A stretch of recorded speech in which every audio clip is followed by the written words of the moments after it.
I sat there at what was supposed to be our celebration dinner, watching Natalie laugh with her friends thinking I was about to marry the woman I loved. The restaurant was beautiful, the champagne was flowing, and everyone seemed happy. Then she said it. "Oh, he just works in a pathetic cubicle all day." Her friends erupted in laughter. I smiled, took a sip of my wine, and played along.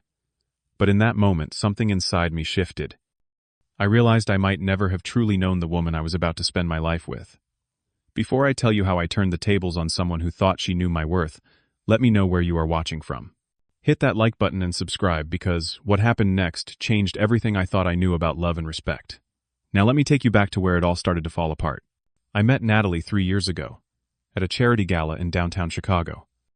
It was one of those fancy events where everyone wore their best clothes and pretended to care about causes they barely understood.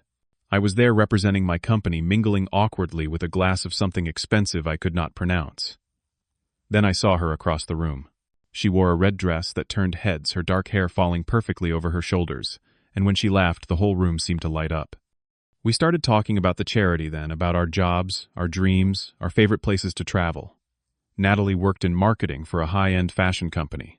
She was smart, ambitious, and had this infectious energy that made you want to be around her.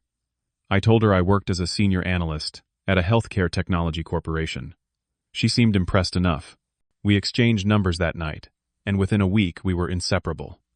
Those first 2 years were everything I thought a relationship should be. We took weekend trips to Michigan's lakeside towns, spent Sundays cooking together in my apartment, talked about buying a house someday and maybe having kids. Natalie introduced me to art galleries and theater shows I never would have attended on my own.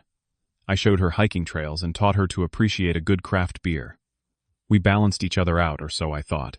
My job was not glamorous, I will admit that.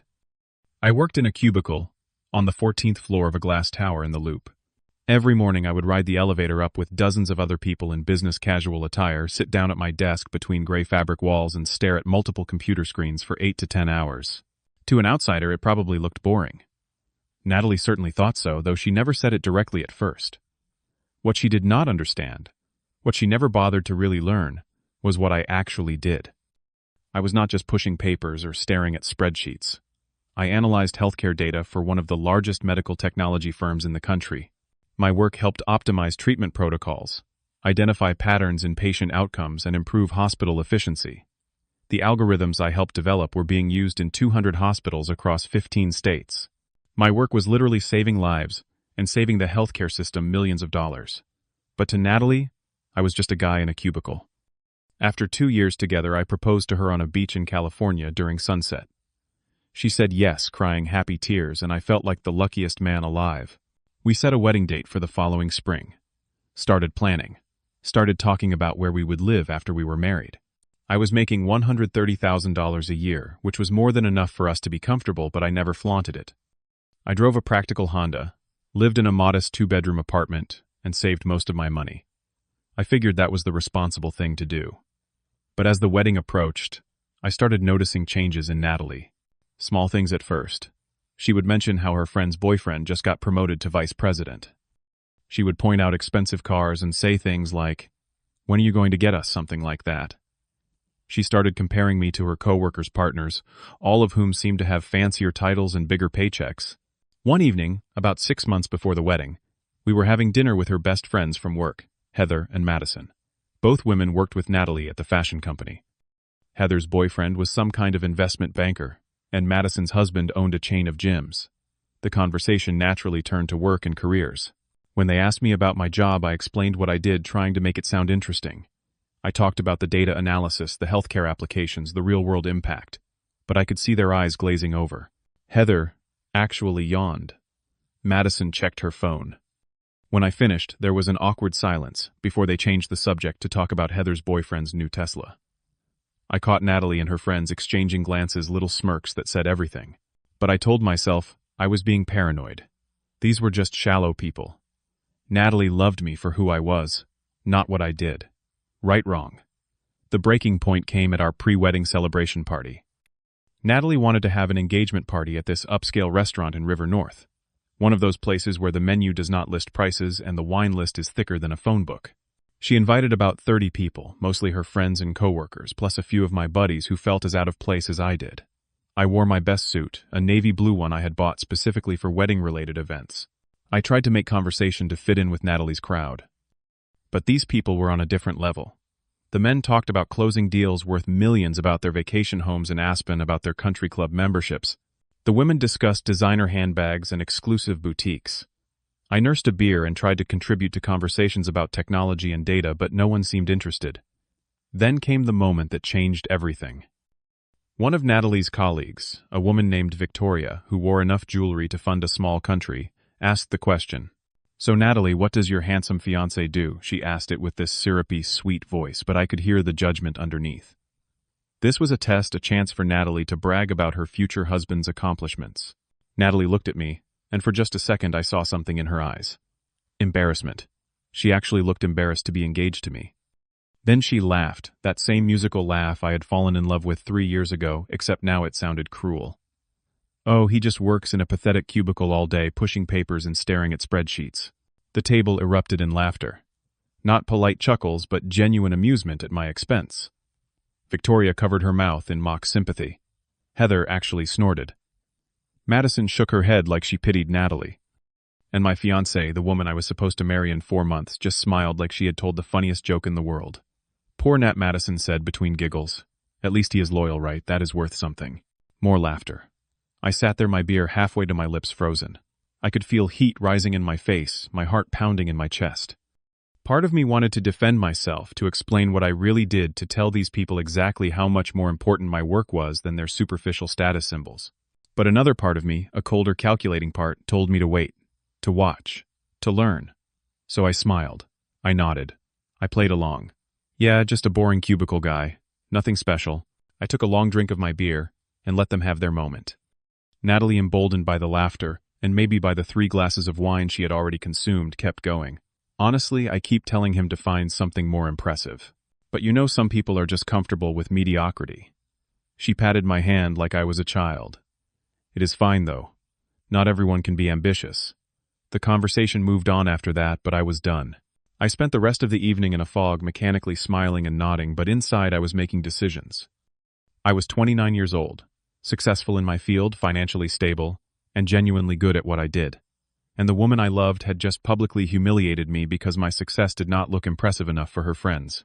When we got home that night, Natalie was still buzzing from the party. She kicked off her heels and plopped onto the couch, scrolling through photos on her phone. "That was such a great night," she said without looking up. "Everyone had so much fun." I stood in the kitchen, pouring myself a glass of water, studying her. She had no idea what she had done. No remorse, no second thoughts. To her, mocking my career in front of her friends was just harmless fun, no different than joking about my terrible cooking or my obsession with hiking. It was not harmless. It was a fundamental lack of respect. "Yeah," I said carefully. "It was interesting." She finally looked up at me, her expression softening. "You are not upset about the cubicle jokes, are you? I was just playing around." Her tone was casual, like she was asking if I was upset about the weather. "No," I lied smoothly. "I am not upset.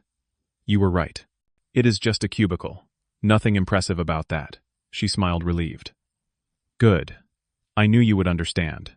You have such a good sense of humor." She went back to her phone, already forgetting the conversation. But I had not forgotten, and I was not going to forget. That night, after Natalie fell asleep, I sat in the living room with my laptop. I opened my email and found the message I had received 3 months earlier from my company's human resources department. It was marked confidential, and I had not told anyone about it, not even Natalie.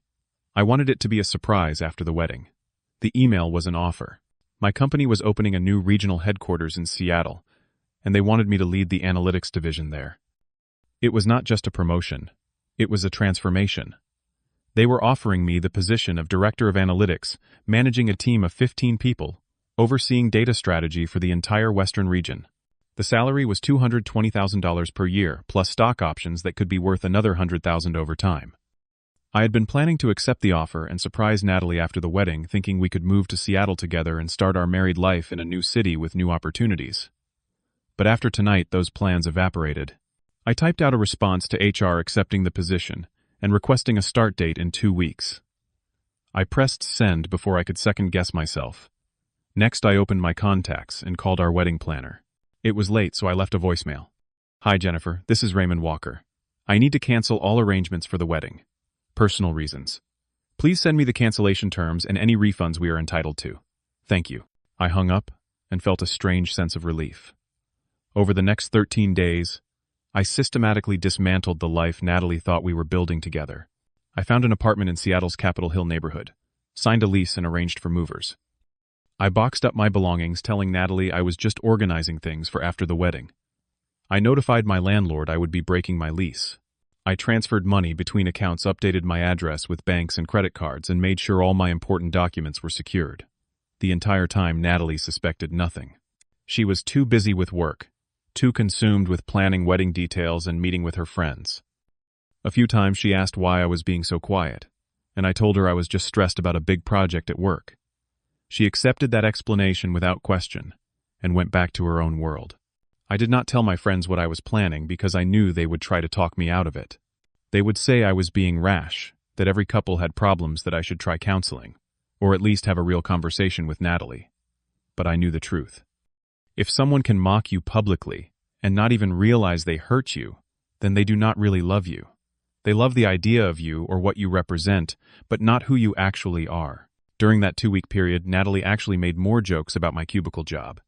She told her mother over the phone that at least I was stable, even if I was not exciting. She mentioned to a coworker during a call. I overheard that she was marrying down in terms of career prestige, but marrying up in terms of loyalty. Each comment was another nail in the coffin of our relationship. The night before I left for Seattle, I took Natalie to dinner at her favorite Italian restaurant. She ordered the most expensive wine on the menu, laughing about how she was going to miss Chicago restaurants when we eventually moved to the suburbs after having kids. She talked about her career goals, about making senior director at her company, about the house she wanted to buy. I listened and nodded, knowing this was the last time I would see her. Part of me felt sad. Despite everything, I had loved this woman. I had imagined a future with her. But I also felt free. Free from pretending to be okay with disrespect. Free from a relationship where I was valued less than a designer purse or a fancy job title. That night, I barely slept. I got up at 5 a.m, dressed in a suit, and prepared for my last day in Chicago. I left a note on the kitchen table, handwritten on plain paper. Natalie, I think we need to talk about our future. Meet me at my office at noon. We need to have a serious conversation. I signed it simply with my initial. I grabbed my suitcase, took one last look at the apartment where I had spent 3 years of my life, and left. My flight to Seattle was not until evening, but I had business to handle first. Natalie woke up around 9 a.m, her usual weekend time. She found my note on the kitchen counter, next to the coffee maker. She read it twice, frowning. Her first instinct was probably that I wanted to talk about the wedding, maybe discuss finances or honeymoon plans. Or maybe a small voice in her head whispered he wants to call it off. That thought scared her enough to take action. She got dressed quickly, choosing an outfit that walked the line between professional and apologetic. A soft blue blouse, tailored pants, minimal jewelry. She put on makeup carefully, wanting to look her best. If I was having second thoughts, she needed to fix this. She arrived at my office building at 11:30, half an hour early. The building was a standard downtown Chicago, high-rise glass and steel, with a modern lobby and board security guards. She had only been here once before, briefly, when she picked me up for a lunch date about a year ago. She had not been impressed then, and probably was not impressed now. Natalie walked up to the reception desk, where a middle-aged woman with kind eyes and graying hair. Saturday. The nameplate on her desk said Linda Chen. "Hi," Natalie said, forcing a bright smile. "I am here to see Raymond Walker." Linda looked up from her computer, adjusting her glasses. "Oh, are you talking about Raymond, in analytics?" "Yes, my fiancé." Natalie felt a small surge of pride saying that word, even though privately she sometimes wondered if she was settling. "Can you call him down? We have a meeting." Linda's expression shifted to confusion. "I am sorry, but Raymond does not work here anymore." Natalie felt like the floor had dropped out from under her. "What? What do you mean he does not work here?" Linda checked her computer screen, clicking through a few windows. "He transferred to our Seattle office. Today is actually his first day there as the new director of analytics." She looked back at Natalie with a sympathetic expression. "Did he not tell you?" The words hit Natalie like physical blows. Director. Seattle. First day. Each word was impossible, contradicting everything she thought she knew. "There must be a mistake," she said, her voice rising slightly. "Raymond works in a cubicle on the 14th floor. He is an analyst. Just an analyst. Linda's sympathy deepened into something that looked like pity. Honey Raymond was one of our top senior analysts. The company has been grooming him for a director position for months. He is brilliant at what he does.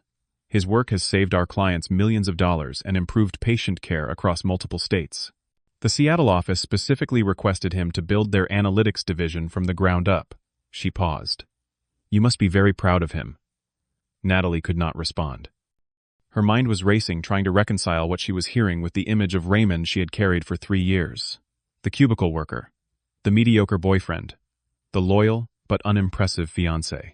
None of it matched what Linda was describing. Can you give me his contact information in Seattle? Natalie finally managed. I need to reach him. Linda shook her head gently. I cannot give out employee personal information. But if he is your fiancé, surely you have his phone number. Of course I do, Natalie snapped, embarrassed. She pulled out her phone and called Raymond. It rang once, twice, 3 times, then went to voicemail. She hung up and tried again. Same result. Again. 5 times, 10 times, 15 times, each time voicemail. Finally, her phone buzzed with a text message. She grabbed it desperately, but the words on the screen made her stomach drop. Natalie, I think you figured it out by now. I accepted a promotion and moved to Seattle. Alone. I have canceled the wedding. You will receive the official notice from the wedding planner today. I cannot marry someone who does not respect what I do, or who I am. I wish you well, but this chapter is closed. Goodbye. She read the message 3 times, her hands shaking. Then she tried calling again, but this time the call did not even ring. It went straight to a message saying the number was no longer accepting calls. He had blocked her. Natalie sank into one of the lobby chairs, her legs unable to hold her anymore. Linda brought her a bottle of water, setting it gently on the side table. Take your time, dear, she said softly. I do not know what happened between you two, but I do know Raymond is a good man. He deserves someone who sees his worth. Those words broke something in Natalie. She started crying, not delicate tears, but ugly, gasping sobs. Other people in the lobby stared, but she did not care. Everything she thought she knew was wrong. Raymond was not a cubicle worker going nowhere. He was a director. He was making, she did quick mental math, probably more than double her salary. He had been offered a prestigious position, and he had taken it without even telling her. And he had left her. She pulled herself together enough to leave the building, but the crying started again in her car. She called Heather, then Madison, then her mother, trying to explain what happened, but barely able to form coherent sentences. Everyone had the same reaction. Shock that Raymond had been so successful all along. Confusion about why Natalie had not known. And underneath it all, though, no one said it directly, the implication that she had made a terrible mistake. I spent my first 3 months in Seattle throwing myself into work. The director position was everything I had hoped for, and more challenging than I expected. I managed a team of 15 analysts and data scientists, most of them smarter than me in specific areas. My job was to coordinate their efforts, set strategic direction, and communicate our findings to executives who made decisions affecting thousands of patients. The work was intense but fulfilling in a way my previous position had never been. I was not just analyzing data anymore. I was shaping how an entire region approached healthcare analytics. I presented at conferences, collaborated with hospital administrators, and saw the direct impact of our work on patient outcomes. This was what I had been working toward my entire career, and I was finally doing it. My apartment in Capitol Hill became my sanctuary. It was a 1-bedroom place with hardwood floors and big windows that looked out toward Puget Sound. On clear days, I could see the water and the mountains beyond. I furnished it simply, nothing fancy, but it was mine. No shared space, no compromises, no feeling like I had to justify my choices. Seattle itself was a revelation. I spent weekends exploring Pike Place Market, watching vendors throw fish, and sampling coffee from tiny shops that took their beans more seriously than most people took their jobs. I hiked in the Cascades, drove out to the Olympic Peninsula, took a ferry to the San Juan Islands. The Pacific Northwest was beautiful in a way that made Chicago's flat prairies seem boring by comparison. At work, I became friends with my team. They were younger than me, mostly fresh out of graduate programs full of ideas and enthusiasm. We would grab drinks after long project deadlines, argue about the best data visualization techniques, and debate whether Python or R was superior for statistical analysis. These were my people. They understood what I did because they did it too. They respected the work, not just the title. One of my team members, a senior engineer named Sofia Martinez, became a particularly close friend. She was 32, had moved to Seattle from Texas 3 years earlier, and shared my love of hiking. We started going on weekend trail runs together, pushing each other to tackle harder routes. Sofia was sharp, funny, and completely uninterested in superficial things like job titles or salary. She cared about the work and the people doing it. I am not going to lie and say I never thought about Natalie during those months. I did. Late at night sometimes I would wonder if I had been too harsh. Maybe I should have given her a chance to apologize, to understand what she had done wrong. But then I would remember the laughter at that dinner party, the casual cruelty in her voice when she called my job pathetic, and I knew I had made the right choice. About 2 months after I left Chicago, I got an email from Marcus Thompson, a friend from my old office. Marcus and I had been close, grabbing lunch together most days, talking about sports and movies and life. His email was short and to the point. "Hey man, heard through the grapevine what happened with you and Natalie. Sorry it ended that way. Just wanted you to know she has been asking about you. Trying to get your contact info through mutual friends. Thought you should know. Also heard you are killing it in Seattle. Proud of you. Take care." I appreciated Marcus reaching out, but I was not interested in reconnecting with Natalie. I sent him a brief reply, thanking him for the heads up and asking him not to share my information with anyone from my old life. He understood.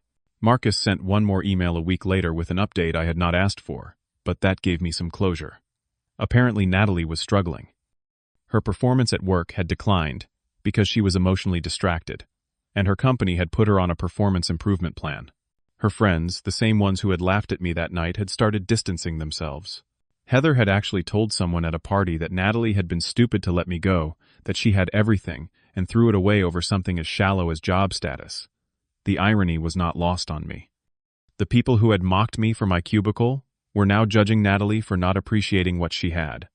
I felt a twinge of sympathy for her, but it did not change anything.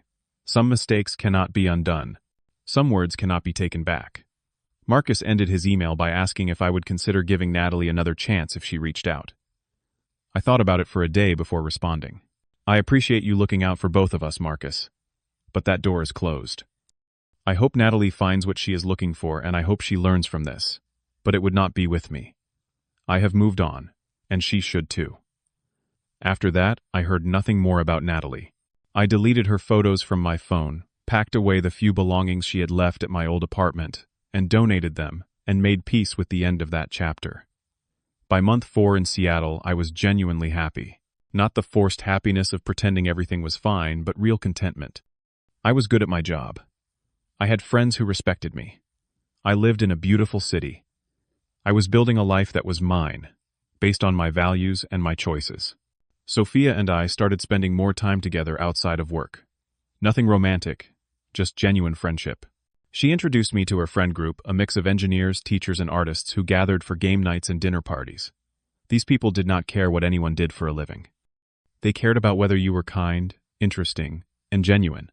It was refreshing. One Saturday evening, sitting around a fire pit in someone's backyard watching the sun set over the Sound, I realized something. I was not waiting to be happy anymore. I was not planning for happiness to arrive when I got the next promotion, or found the right person, or achieved some arbitrary goal. I was happy now in this moment with these people in this place. That was something Natalie and I had never had. We were always looking ahead, always planning, always wanting more. Better jobs, bigger house, fancier wedding. We never just existed in the present and appreciated what we had. Or maybe she never did, and I was trying to keep up with her restlessness. Looking back now, 6 months after leaving Chicago, I understand what happened with Natalie. It was not that she was a bad person. She was not malicious or intentionally cruel. But she was shallow in ways that mattered. She measured worth by appearance, success by status symbols, and love by what someone could provide her in terms of social standing. I learned that respect is not something you can demand or negotiate. It is either there or it is not. Natalie did not respect my work because it did not look impressive to her friends. The cubicle, the lack of a fancy title, the modest lifestyle, all of it translated in her mind to mediocrity. She could not see past the surface to understand the actual value and impact of what I did. And here is the thing I wish I had understood earlier. Someone who truly loves you will defend you when you are not in the room. They will be proud of your accomplishments, even when those accomplishments do not come with applause and recognition. They will see your worth when others do not. Natalie failed that test in the most public way possible, and it showed me who she really was. I do not regret leaving. Not for a second. Sometimes people ask me if I feel guilty for not giving her a chance to apologize or explain. The answer is no. Some betrayals do not deserve second chances. When someone shows you their true character, believe them. Natalie showed me that when her friends were watching, when she had an audience, my value to her was as a punchline. That is not love. That is not partnership. That is using someone while looking for something better. Seattle gave me more than a new job and a new city. It gave me clarity about what I want in life. I want simplicity over status. I want authenticity over appearances. I want someone who sees me really, sees me not just what I represent. And I learned that I am enough exactly as I am, cubicle and all. These days I focus on the work that matters. My team just completed a project that will reduce hospital readmission rates for cardiac patients by an estimated 12% across our region. That translates to thousands of people who will get better care and avoid unnecessary complications. No one outside of healthcare data circles will ever know my name or care about what I do, and that is fine. I know the value of my work. I know my worth. Sophia and I are still just friends, but I value that friendship more than I valued my relationship with Natalie toward the end. Real connection is not about romance or status. It is about mutual respect, shared values, and genuine care for each other's well-being. I have that with my friends here. Maybe someday I will find it with a partner too. Or maybe not. Either way, I am good. I heard through Marcus one final time that Natalie eventually left Chicago too. She took a job in New York trying to start fresh. I hope she is happy. I genuinely do. And I hope she learned something from what happened between us. I hope she learned that mocking someone's honest work makes you small, not them. I hope she learned that loyalty and character matter more than LinkedIn titles. I hope she learned to look deeper. As for me, I learned that sometimes the people who mock your journey are the ones who never had the courage to start their own. Natalie wanted the appearance of success, the markers of achievement, but she did not understand what real success looks like. Real success is finding work that matters, building relationships based on respect, and having the courage to walk away from situations that diminish you. I learned that I should never settle for someone who cannot see my worth even when I am sitting in a cubicle. Even when my job does not sound impressive at dinner parties. Even when I choose substance over flash. Because true success is not about the size of your office or the title on your business card. It is about the impact you make and the integrity you maintain while making it. Seattle taught me that it is okay to start over. It is okay to leave behind people and places that do not serve your growth. It is okay to choose yourself, even when others think you are being selfish or impulsive.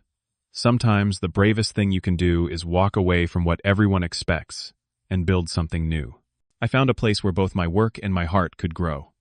Not because Seattle is perfect or magical, but because I gave myself permission to exist as I am without apology or explanation. I stopped trying to be impressive and started being genuine. And somewhere in that shift, I found peace. Some people might read this story and think I was too harsh, that I should have talked to Natalie, given her a chance to grow and change. But here is what I know now that I did not know then. You cannot build a life with someone who fundamentally does not respect you. Love is not enough. Attraction is not enough. Shared history is not enough. You need respect, and it has to go both ways. Natalie did not respect my choices, my work, or my values. She loved the idea of me, or maybe she loved the stability I represented. But she did not love me enough to defend me, to understand me, or to see past superficial measures of success. And that is not the foundation for a marriage or a partnership or any kind of meaningful relationship. So yes, I left. I took the promotion, moved across the country, and started over. It was not revenge. It was not trying to prove anything to her or her friends. It was simply choosing myself and my dignity over a relationship that had already ended, even if only I knew it yet. Today I am exactly where I need to be. My work matters. My friendships are real. My life is mine. I do not know what the future holds, but I know it will be built on a foundation of self-respect and authenticity. And that is worth more than any corner office or fancy title or approval from people who measure worth in all the wrong ways. Sometimes the best thing you can do for yourself is walk away from people who cannot see your value. Not with anger or bitterness, but with quiet dignity and clear purpose. That is what I did, and I have never looked back. So here is my question for you. Have you ever had to walk away from someone who did not respect you? How did you find the courage to choose yourself? Drop your thoughts in the comments below. If this story resonated with you, hit that like button and subscribe for more real-life stories about dignity, respect, and finding your worth. Share this with someone who needs to hear it today. And remember, you deserve someone who sees your value even when it does not look impressive to the rest of the world. Thanks for listening to my story. I hope it helps someone out there make the right choice for themselves. Take care of yourself, and know that you are enough, exactly as you are.